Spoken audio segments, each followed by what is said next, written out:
Hola everyone, it's your girl Valentina, nicknamed the African Dominican, and I am meeting up with an amazing woman who's building a home in Dominican Republic. Let's see if we can find her Jeep. There she is. Hi, hola, Leah. Mucho gusto. Sorry, I'm recording some vlogging. This is Leah, everybody. Again, this is Leah. Leah, please say your last name. Goujon. Goujon. I don't want to butcher French. it. Yeah. French. Yeah. Oh, okay. And you live in Canada, right? Yes. But you've been living in the Dominican Republic for how long now? 7 years. 7 years, and you moved here straight from Canada Yes. to Las Terrenas. Yes. Ah, why Las Terrenas? That's a good question. My mom and dad actually vacationed here first, and so I came to visit them, and they were here a couple of winters in a row, and really just fell in love with Las Terrenas, fell in love with the people, Yeah. and obviously the beaches and the weather here. The weather right now, even though it's a stormy day today, the weather is much worse right now in Boca Chica and Santo Domingo. So up here on the North Coast, It's better. it's always a little more calm. Oh, okay. Yeah. So that was one of the reasons why I knew the North Coast was a better choice. Oh, interesting. Because for some reason I thought because we are close to the ocean, the storm would hit us worse. No. You pick this area because it doesn't get hit that bad by the storms. Yeah, and I just, like I said, like I had visited, Boca Chica and Puerto Plata, like since I was probably 18 or 19 years old, coming to all-inclusive resorts. Right. So I'd been to the Dominican Republic many, many times. Right. But it wasn't until, obviously I was older, closer to retirement, and when I came to visit here, I was like, oh, I really like it here. Could I live here? And at first I thought, well, the only way to live here would be to work here. Right. And of course, really the only money would be like tourism dollars. So working in a restaurant or a hotel, like some sort of tourism industry. Okay.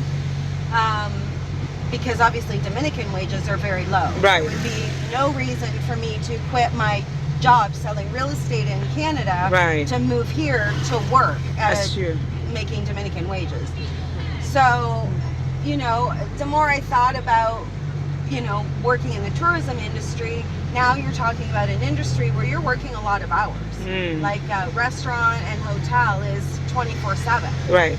Especially if you're an owner. So again, I'm like, okay, I already work a lot of hours right now selling real estate, and I make pretty good money doing it. Right. In Canada, that's what you were doing, right? Yeah. So why would I move to a tropical island and work the same amount of hours? That's true. And make a fraction of the money. So for me, that made no sense for my life. Like I thought. So then the more I thought about it, the more I figured out a way to actually leverage the equity that I had in the house that I was living in. So I took the equity when I sold that house, took the equity and bought 2 other houses and rented them out. You bought the houses in Canada or here? In Canada. In Canada, okay. So then lived off the rental income. Right. Because I'm not old enough to retire, like not old enough to have like retirement income, but I didn't want to work here either. Right. So that was how I was able to move here and retire. Wow, 7 whole years here. Yes.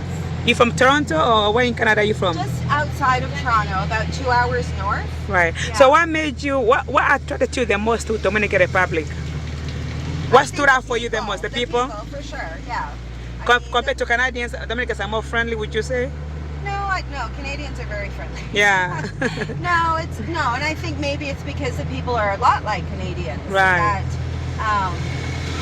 I just always felt welcome here. I always felt safe here. I always felt, included, and I just felt like it was somewhere that I could find a community. Right. Yeah. So, where have you been all over the Dominican Republic before you chose this Las Terrenas? No, it was when I decided that I was going to move to this country, it was, I'm going to move to Las Terrenas. So, there was no... You haven't been anywhere else before that? Oh, Dominican no, I've Republic? traveled the whole island. Okay, the whole island, but this is the place that stood out for you the most. Yeah. Yeah, but when I was younger, like I said, I done like all the all-inclusive resorts and stuff. But no, it was like I said, what my mom and dad had. Yeah, exactly. In fact, the very first place my mom and dad ever stayed at Yeah. is just up here. This road is the road that runs parallel to the beach road. Okay. So we're only sort of one. Oh, you're right by the Yeah, beach. in here is like little separate villas. Okay. And they all surround a nice pool. Ah. So that was the very first place that they ever came to and rented. And at the time, this road was not paved. Okay. And there was no electricity. Oh, okay. So none of these. How long ago was this? That was so maybe 10 years ago now. Oh, wow, a big Yeah. improvement in 10 years. We just Yeah, exactly. Okay. So let me ask you a question. Yeah, this road was very dark back then. Wow. Yeah. Yeah, this is my first time in Las Terrenas. So you are now building a home for you and your family, right? Yes, I'm building 2 buildings. Okay. So one building is a house for me, and then there's a building in front that is income for me. Okay, like a commercial So, property. Yeah, 2 spots on the bottom that are commercial and 2 apartments on top. Oh, interesting. The reason why I'm asking you this and the reason why I did contact you is because I was really amazed by your building process. I watch all your videos, and everybody watching this video, please make sure you check out Leah's channel. I'm gonna link it in the description, and also I'm gonna put it on the screen.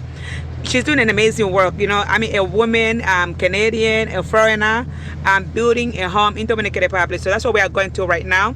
We are going to the property while she's building Dominican Republic. And the whole point of this video is hopefully to inspire everybody watching this to also do the same thing, or at least to learn from Leah. Why did you decide to build a home in Dominican Republic? Yeah, that was not my first choice. Mm. In fact, I had looked for a property for a couple of years, and I just wasn't finding the property that I wanted.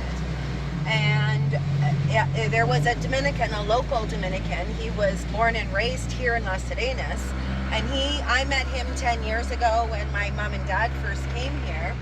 And he, you know, over the years had shown me different properties, and he was the one who came to me and he said, okay, Leah, there's a piece of land. Have you thought about building? I'm like, no, like that's crazy. Who would be crazy enough to build something in the Dominican Republic, right? So, but then, you know, I'm like, okay, well, let's go and take a look at it. And, hola.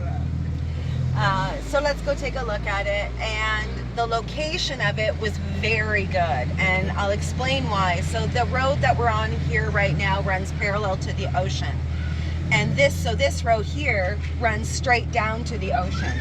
You know, That's the ocean back there? yeah. Did you see the Las Terrenas letters, the big concrete letters I at the didn't see beach? those, no. Okay. So they're right at the end of the street. Okay. So, and my property is just up here around this corner.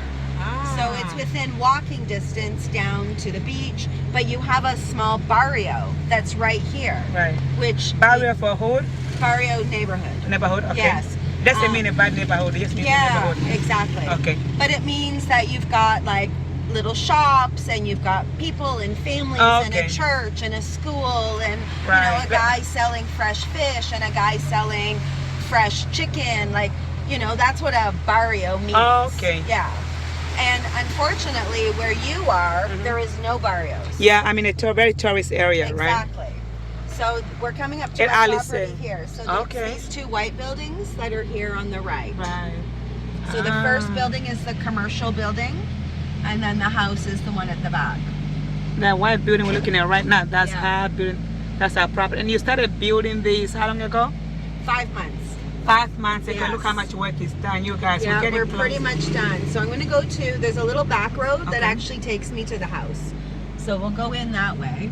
The Okay. properties are actually separated by a wall, Okay. and For your privacy? exactly. Okay. So you've got entry to the commercial building and the apartments here on this main road, and this is a very busy street, this one here. Okay, right. Looks And busy. across the street is all condominiums. Ah. So there's over 500 condominiums across the street, and Okay. more being built. Right.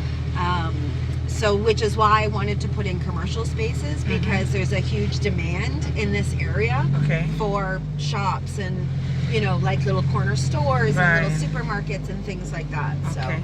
So little, you know, cafeterias or coffee shops. Right. And there's lots of potential Yeah, definitely a lot of potential. businesses. So Yeah. And is this back also here, building like you? So yeah, so this entire piece of property has been owned by, was owned for 30 years by a gentleman from Barcelona. Okay. And he retired here 30 years ago and started buying land that at the time was considered to be really far away from the ocean. But now, over 30 years of construction, we're now actually quite close to the ocean. Right. So the land was divided into 9 different lots. Okay. So I ended up buying 2 of those lots. Do you mind sharing how much you pay for each square meter? Both of them together are 1,200 square meters. Okay, 200 square meters. Yeah, and I paid $65,000 US, but that would have been now like 3 years ago. Okay. So prices have gone up since then. I have no idea. So how would you, okay, can you put that in per square meter? So you pay 60. It was about $51, $52. Okay, right. That's like the average for now. Because now it's really, to get a good land anyway, it starts at $50 US per square meter, pretty much. Yeah. Wow, it's beautiful. Look at that, guys. Okay, so yeah, so this obviously will be the garage. Like that'll be where I park the Jeep. I'm not gonna go in there because they've just been polishing the floors. All right, guys, we're gonna get out. I am going to have to stop the video here. Thank you so much for watching. The next part of this video will be continued, so please make sure you subscribe and turn on the notification bell so that way you can be notified when I upload new videos. And of course, don't forget to like and comment below. Thank you for watching. See you in the next video. God bless.